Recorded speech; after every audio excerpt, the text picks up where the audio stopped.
Hello guys, আজকে আমি একটা সুন্দর একটা বাড়িতে চলে আসছি।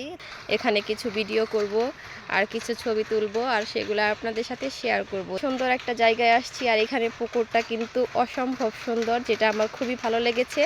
তো যাওয়ার পথে এই পুকুরটা দেখে আমরা এখানেই নেমে গেলাম। এখানে এখন কিছু ছবি উঠাবো। আর এই যে হিয়া অলরেডি ভিডিও করছে, আমিও ওকে ভিডিও করে নিচ্ছি।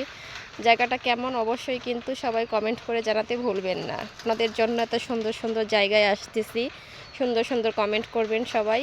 সুন্দর মুহূর্তগুলো আপনাদের সাথে শেয়ার করার জন্য এখানে চলে আসছি। তো গাইস, এখন আমরা এই বাড়িটার ভিতরে যাচ্ছি। বাইরে থেকে দেখে মনে হচ্ছিল বাসাটা মনে হয় অনেক সুন্দর হবে, কিন্তু ভেতরে ঢোকার পরে বিশ্বাস করেন গাইস, একদম অবাক হয়ে গেছি। যতটা সুন্দর ভাবছিলাম তার থেকে অনেক বেশি সুন্দর একটা বাসা। এত ভালো লেগেছে, অনেক পুরাতন একটা বাসা। সামনের দিকটা অল্প একটু রং করা হয়েছে আর আমরা এখন ভিতরের দিকে যাব। তো এখানে ঢুকেই দেখতে পারলাম সুন্দর একটা জবা ফুল গাছ আছে এখানে, সেটাতে প্রচুর জবা ফুল ধরেছিল। ঢুকেই দেখতে পারলাম এখানে আমাদের বাংলার ঐতিহ্য, মানে একটা ঢেকি আছে, যেটাতে এখনকার বাচ্চা কাচ্চারা পরিচিত না, তারা জানে না এটাতে কিভাবে চাল গুঁড়ো করতে হয়।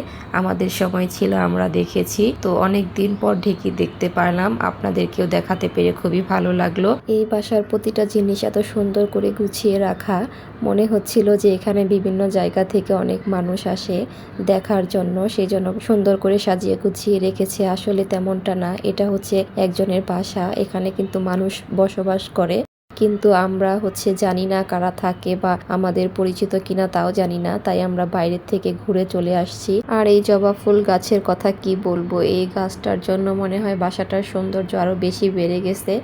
বাসাটাকে একটা প্রাণ দিয়ে রেখেছে এই জবা ফুলগুলো। মনে হচ্ছিল যে 7 ভাই চম্পা জাগরে, সেরকম একটা কিছু। যাই হোক, আমি যতই সামনে যাচ্ছিলাম আমার ততই অবাক লাগছিল। সিঁড়িগুলো দেখে মনে হচ্ছিল যে পুরাতন একটা জমিদার বাড়ি। তবে এটা আমি যখন এখান থেকে ঘুরে বাসায় চলে গিয়েছিলাম তখন আমি শুনতে পারলাম যে এটা নাকি ব্রিটিশ আমলের একটা বাসা। সেই ব্রিটিশ আমলের একটা বাসা, এরকম রেডিমেড বাসাই নাকি অন্য একজন কিনে নিয়েছিল।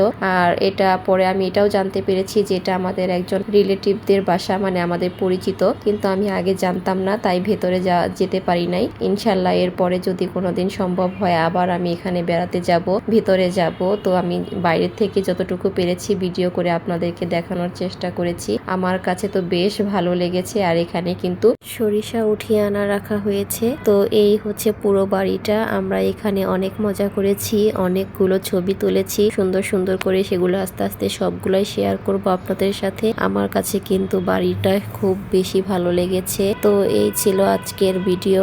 আর এই বাসাটা যদি কেউ চিনে থাকেন বা কেউ কিছু জেনে থাকেন অবশ্যই আমাকে জানাবেন। আমার কোনো তথ্য যদি ভুল থাকে সেটা ক্ষমা স্বরূপ দৃষ্টিতে দেখবেন। আর এখানে জবা ফুলগুলো এত ফ্রেশ ছিল, নিচে পড়েছিল, এগুলো ওঠাতে আমার খুবই ভালো লাগছিল। সেটা আমি আগেও একটা ভিডিওতে আপনাদের সাথে শেয়ার করেছি, আবারও একটু শেয়ার করলাম। কিন্তু পুরাতন বাড়িটা অনেক বেশি ভালো লেগেছে। আপনাদের কাছে কেমন লাগলো অবশ্যই কিন্তু কমেন্ট করে জানাতে ভুলবেন না।